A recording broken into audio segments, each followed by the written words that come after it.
Have you ever wondered about the story behind your daily cup of Starbucks? It's not just about coffee. It's a tale of vision, passion, and the relentless drive of one man, Howard Schultz. This is the story of how a kid from the projects built a global empire, one cup at a time. Howard Schultz grew up in the Canarsie public housing projects in Brooklyn, New York. His childhood was far from glamorous. A defining moment came when he was 7 years old. He walked in to find his father, a truck driver, laid up on the couch with a broken ankle. Back then, an injury like that meant no work, no income, and no medical insurance. The family was left with nothing.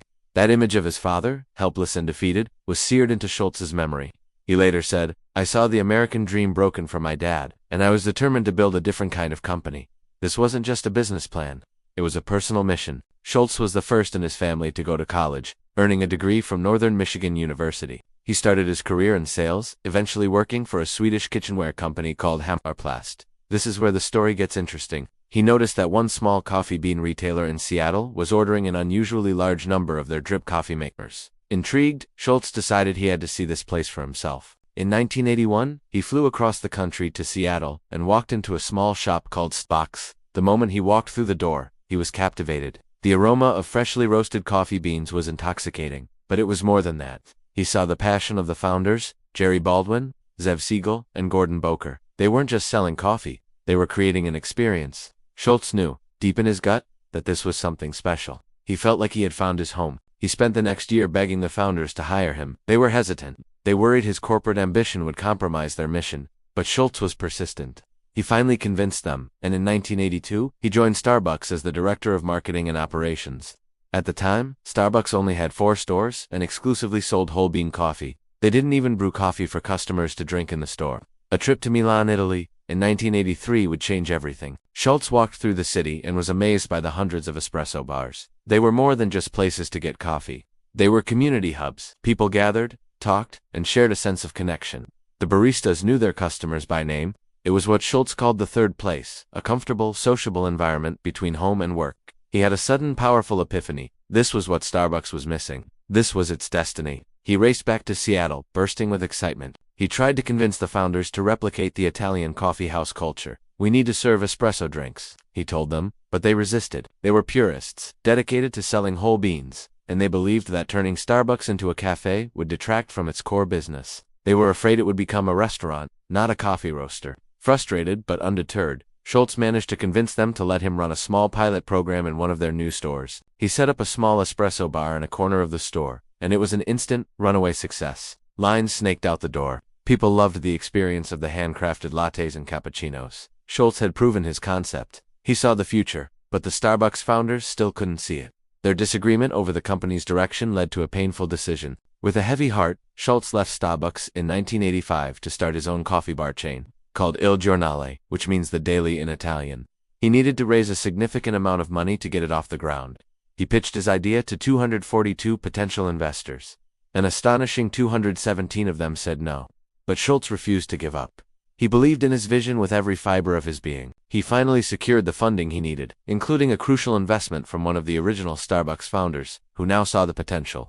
Il Giornale was a hit, successfully recreating the Italian coffee bar experience Schultz had envisioned. Then, in 1987, a unique opportunity arose. The original Starbucks owners decided they wanted to sell their company. Schultz knew this was his moment. He had to buy. He went back to his investors, raised the $3.8 million needed, and purchased the company that had first inspired him. He merged Il Giornale with Starbucks and became the CEO of the new Starbucks Corporation.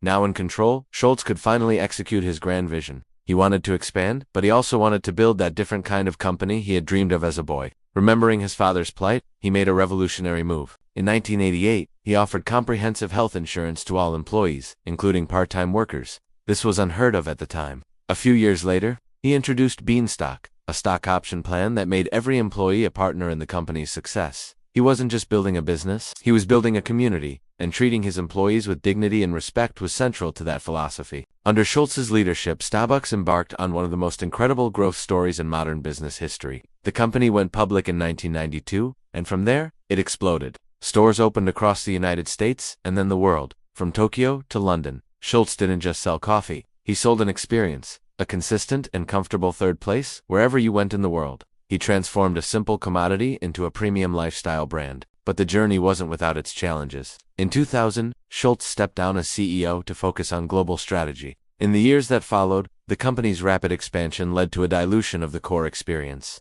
The focus shifted from quality and connection to speed and efficiency. The magic was fading. By 2008, with the company's stock price plummeting and the global financial crisis looming, Starbucks was in serious trouble. In a dramatic return, Schultz came back as CEO. He knew he had to make drastic, even painful, changes to save the soul of the company. In one legendary move, he closed all 7,100 U.S. Starbucks stores for one afternoon to retrain over 135,000 baristas on how to pour the perfect shot of espresso. It was a bold statement. He was signaling to the world, and to his own employees, that the focus was returning to quality and the art of coffee. He cut losses, refocused on the customer experience, and slowly but surely, turned the ship around. Howard Schultz's story is a powerful lesson in vision, perseverance, and the importance of staying true to your core values. He saw a future that no one else could, and he fought relentlessly to make it a reality.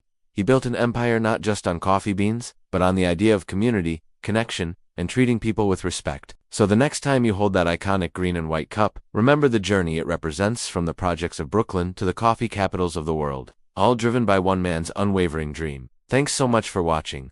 If you found this story as inspiring as I do, please hit that like button, subscribe to the channel, and ring the bell so you don't miss our next deep dive. We'd love to hear your thoughts in the comments below. See you next time.